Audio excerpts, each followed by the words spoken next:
What's up guys, welcome back to my channel and hope you guys are doing good in this pandemic period. So first of all, happy new year from India. I'm from India and we should be celebrating it all very well, especially Manchester United fans. We have beaten Aston Villa, Dean Smith's Aston Villa 2-1 at Old Trafford. A good ending to 2020 by beating Wolves 1-0 at Old Trafford and then coming back to 2021 and getting this massive result. And it has always been a tough game, as you have mentioned. Wolves was a tough game, also this one, and every game from now on has to be one of those tough games where and we need to capitalize, and we are getting those 3 points constantly, and that is something which we are good at. We have been consistent. We have been talking about the inconsistency that's been coming in, that's been popping in from somewhere else, that you couldn't capitalize, you couldn't win those games when other teams drop points. And Liverpool has been dropping points for fun for the past few weeks, and it was a doubt, it was a nervous moment. Wasn't confident at all that we could, we could be capitalizing that or not. But it was very well characterized from the Reds, from the Red Devils, and crucial 3 points. So we'll talk about this in this video, what all things went wrong, those high tempo, high intensity from Manchester United, which we were lacking for long time ago, long time, for 7 to 8 years after Alex Ferguson's era. And it looks like we have a complete squad now who can actually compete for this Premier League title, and it was obviously giving us goosebumps on how the players were pressing Pogba in a 4-2-3-1, pressing hard, running for his life, and that was so good. So we'll be talking about that in this video. So without wasting any time, let's get this started.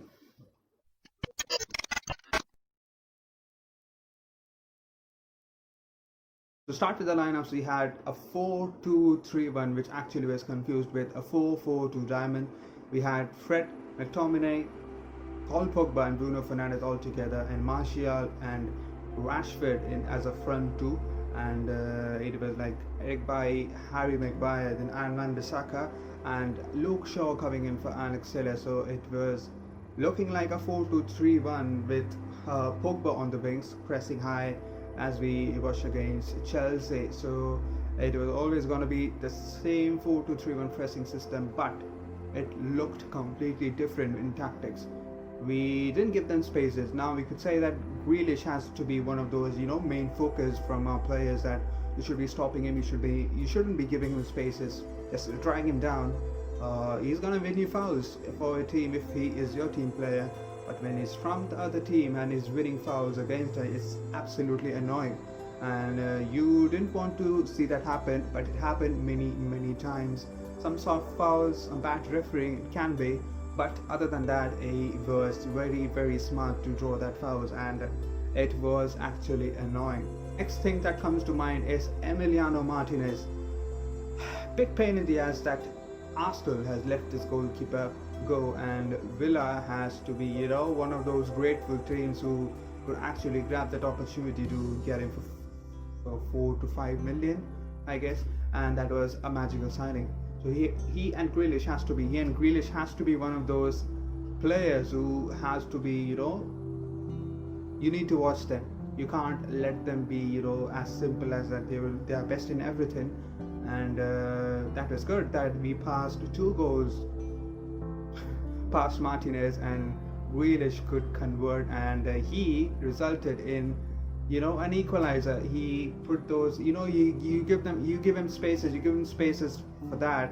A quick free kick is taken, and he was given a hell lot of space to think and put that ball in the box, and there's always going to be one result.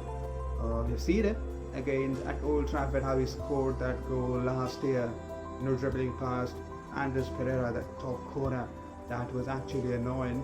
But this time it was a bit more of a control from the Reds, from Eric Bailly. A big shout out to Eric Bailly because he has been fantastic. It has become normal for Eric Bailly to be injured than to be playing in the pitch. So it was always going to be something which was so astonishing, seeing him in the pitch for the fourth time in the row, obviously was a bit more confident that he can handle things very, very well. A smart defender, a smart CB who can win you titles, to be frank enough. He had proper control of the game, but still, for the last 10 to 12 minutes, it was a bit more nervy moments that's been coming from Harry Maguire, Fred, Paul Pogba, everything very a bit nervous, protecting that 2-1 or you say 1-0 lead, and it was always going to be risky against the Villans because they tend to grab that late equalizers or late goals against teams. I've seen it against other teams, and it is always going to be risky. We need to be solid at the back with Eric Bailly, Harry Maguire, some great saves by David De Gea again for 2 match days in a row, and it was obviously going to be fascinating. It was the first goal that he considered was, you can't help it because you have to be a 50-50. You have been faced under that circumstances, and other than that, very, very safe hands from David De Gea, and he has been one of those great performances too. So probably a man of the match, also a contender. But for me, the man of the match should be going to Paul Pogba. Now you could say you could argue about Eric Bailly. Eric Bailly was so solid, so I keep him second. But Paul Pogba, the way he played. Now when he started, it was a bit more tension for some of those fans at how he could press those Villans midfield of John McGinn, Grealish. He did absolutely brilliantly.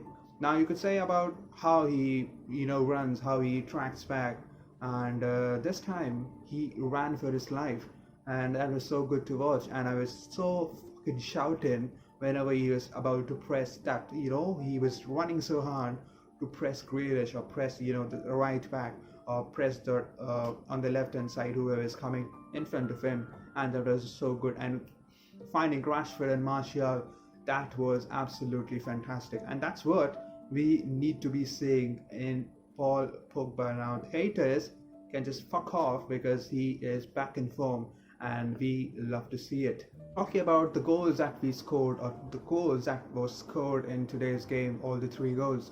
The first goal was scored by Anthony Martial, second of the season, one of the most important times to get a goal. This was actually going to be a tough game.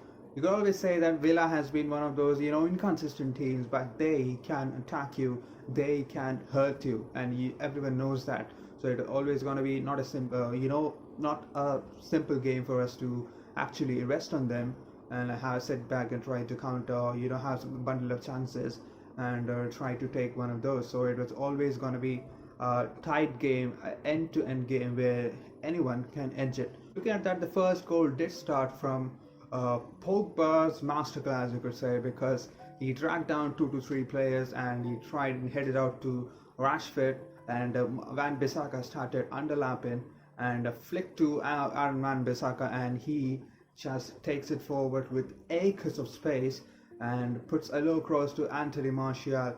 Teron Mings completely misjudges that, and a great header. Emi Martinez was going the other side. Great header, 1-0. That was beautiful to watch. Now, Michael Owen and other, pundits were actually saying about how Manchester United have been not, converting those wing backs into actually those attacking outwards, and Van Bissaka gets an assist. That's great. And you could say always we wanted Van Bissaka to actually go forward, and it was always been a problem that we don't have a right wing to actually interconnect with him, and he can actually put those crosses regularly as possible. So that has always been a problem. No right winger. January has started, and you won't know what will happen in the January transfer window until you have Ed Woodward handling those transfers. So right after they equalized, it was actually a nervy moment. It was frustrating because that free kick was taken quickly from Grealish getting an acre of space and then finding Bertrand Traore, and it was a shocking goal. We had everything under control for the past 60 to 70 minutes. Some great saves by De Gea, but everything was looking fine and composed from the defense. And then that quick free kick and the goal level, and it feels like, you know, every hard work is going down the drain again. And then right after that, quickly Pogba wins a penalty. That was actually so quick, so quick. People could argue about he tripped himself and fell, but he had first contact with Douglas Lewis, and then he trips himself and falls, and so minimal of contact in the box, and you just have to accept that it's a penalty. It's a penalty, proper penalty. No other argument. So Bruno Fernandes, and for a moment you could say that it was a nervous moment for myself, that he's taking a penalty against Emiliano Martinez, who actually tend to save penalties. Darlow has been saving penalties, saving Bruno Fernandes penalties. But here it was cool and composed. Martinez goes the right way, but couldn't actually pick that power of Bruno Fernandes that's been putting it on the left bottom corner, and 2-1 to Manchester Reds, and it was so good, and it was so deserved. Many chances from Rashford. Rashford has put in right wing, and it looked like he always had to, you know, cut inside and strike it from the left foot, that he has been doing from left wing. So it was a bit more effective from his weaker foot. Always going to be a struggle for Marcus Rashford scoring from right hand side. Maybe a counter attack, maybe a long ball he could score, but in a low block he could be problematic. It could be problematic. And other than that, all other things, Paul Pogba missing a chance, Marcus Rashford, Anthony Martial, so everything was coming, but still the same old problems. Still the same old problems, that we aren't taking our chances. It could have easily been a 4-2 result, but it stayed 2-1 till the end. We never tried to attack. Substitutions, may that be dodgy, taking out Bruno Fernandes for Daniel James, so it was a bit dodgy. So Paul Pogba would be playing as an attacking midfielder and Daniel James on the left, so it was maybe dodgy. Matic coming, it would be very good, and Axel Tuanzebe, another centre back, so it was a bit more a different substitution that's been put up. So it was an odd substitution that's been put up by Ole Gunnar Solskjaer, but you couldn't argue about the result and the +3 point that's been given, and it is so good to watch. You leveled on points with the Scousers, and what a great time to be alive. We proved that in these crucial games we can get a result, we can get home with 3 points. Aston Villa, Wolves, another game, so it was always necessary to be under winning ways at home at Old Trafford, obviously. And we are playing Manchester City in the Carabao Cup semi-final next on 4th of January, I guess, and it could be something different. Can rest some players? No, we should be playing them. We should be playing Bruno, we should be playing Rashford, we should be playing Eric Bailly. Maybe a change in Henderson, maybe a change in goalkeeper, and maybe a change in left back Alex Telles. So it can be a slight changes should be made, but main players should be playing, because that's a semi-final. It isn't a cup game. You should be actually not rotating a players for a game against Manchester City. That has to be some basic things for Ole Gunnar Solskjaer. It could be risking it against the FA Cup game against Watford, or a Premier League game against Fulham. You could actually have a rotate, because Donny van der Beek hasn't been given a chance today, so you should be rotating against Watford. So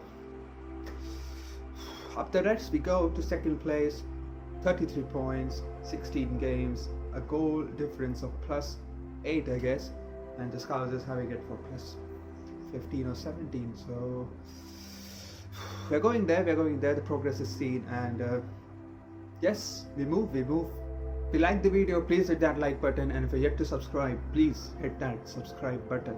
Share it with Manchester United fans. They deserve to be waiting for 7 years. They deserve it. This consistency, this actually change in everything, change in system, the progress, the process, trusting those process, and they deserve to be seeing this. One of those good days, good new year for them, and happy new year to all again. So we can't stop here. We should be focusing. We have to be resting. We should be resting players. We have a big enough squad as we say it, every video that we put in, we have a big squad. We have been saying this very often, and we can be winning a trophy, finally winning a trophy. We should be winning at least one of these 3 competitions, or one of those 4 competitions, Premier League 2 included. So it's actually good to say that, good to include that in a list, that we are actually challenging for title. It shouldn't be a big deal that we are hyping up for a Premier League trophy. We have been winning it for the past 20 to 25 years, and it was just a gap for 7 years or 8 years, and we are back to winning it if we can. It was actually one of those great achievements under Ole Gunnar Solskjaer. Can't wait to witness that. There will be fans at Old Trafford or not. Maybe they will be coming in at the end of the season. Actually can peep in and see what Ole Gunnar Solskjaer has built in and put up in front, and what has been improving in the squad, academy, everything. And they deserve to be lifting that trophy. Premier League or not sure. Carabao Cup, yes. FA Cup, yes. Europa League, maybe, yes. Very good. So we'll be meeting in the next video. Until then, stay home, stay safe. Goodbye.